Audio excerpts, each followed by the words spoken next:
NEIHPUII ka soi thiam dan ber chuan midang aya NEIHPUII atira khan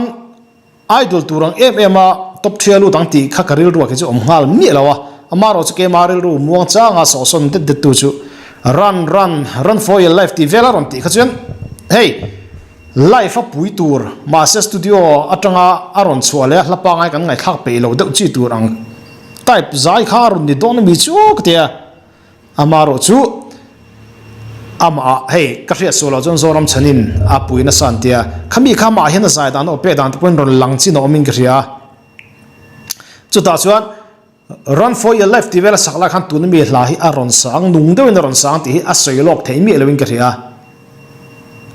ri sala a sakdan phungte ahla sakte inkar hla tak kha kha ron thanga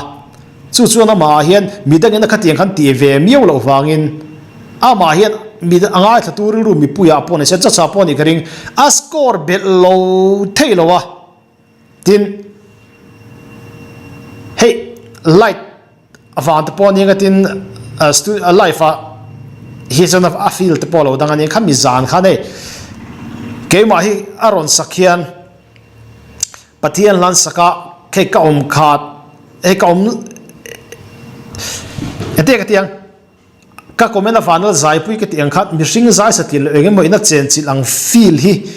kane ke ma hian hey ni sung dan hi kane ne chu midang za kha chu min ti phura kan ngai than nal satlia mai ta he chu enga mo nung do pui khan chen chil dan kha nei ka ria chu sine to pa po khan kha tiang feeling min pe thei kha e ka ton vai khat na chu ni lo ma se ka tong kha ta mun tlem te ka ton ne life a pe chon zai nu na har zia hi atel to ho zo tu lan thet karinga nung lu tu garon sa thei nen enga tinge standing ovation kha ka pek lo o ti hin hu khan ka ngai tua chuma chuan a ka pet kwa he chu mi lo ngai sak teo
tu na tal hi kan pe ke hian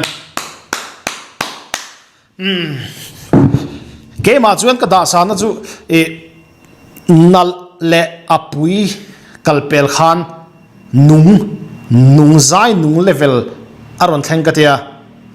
chu competition huang atang ron chuaka phe chuan apui thot zaian ti dan zong nen hey ama hi a cheng ti riata Thlarau choi kang phat tlat the zai hi chuan zan ina pui takin an rot ti le turanga ya